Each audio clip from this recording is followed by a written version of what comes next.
Hello అందరికీ. ముందుగా అందరికీ చాలా థ్యాంక్స్. ఎందుకంటే మీ సపోర్ట్ వల్లే మన ఛానల్ 1K సబ్స్క్రైబర్స్‌ని కంప్లీట్ చేసుకుంది. సో ఈ సందర్భంగా మా అమ్మ గట్టి బూందీ లడ్డు రెసిపీ చేసింది. ఆ రెసిపీ ఎలా చేసిందో చూసేద్దాం. ముందుగా మనం జల్లెడలో శనగపిండి, బియ్యపిండి వేసుకొని జల్లించుకున్న తర్వాత అందులో తినే సోడా, వాటర్ వేసుకొని ఒక బ్యాటర్ లాగా కలుపుకోవాలి. ఈ బ్యాటర్ని వేడి నూనెలో చూపించిన విధంగా బూందీ వేసుకొని బూందీని ఫ్రై చేసుకోవాలి. అలాగే మీ సపోర్ట్ని ఇలాగే కంటిన్యూ చేస్తూ వీడియోని లైక్ చేయండి, ఛానల్ని సబ్స్క్రైబ్ చేసుకోవడం మాత్రం అస్సలు మర్చిపోకండి.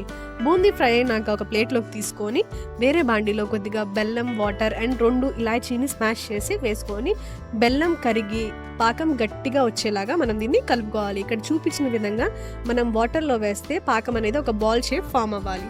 ఇప్పుడు ఇందులో మనం ముందుగా ఫ్రై చేసుకున్న బూందీ వేసుకొని అంతా బాగా కలిసేలా కలిపి ఒక ప్లేట్లో దీన్ని ట్రాన్స్ఫర్ చేసుకున్న తర్వాత కొంచెం చల్లార్చుకొని మనకి నచ్చిన లడ్డూని చేసుకుంటే ఎంతో టేస్టీగా ఉండే గట్టి బూందీ లడ్డు రెడీ.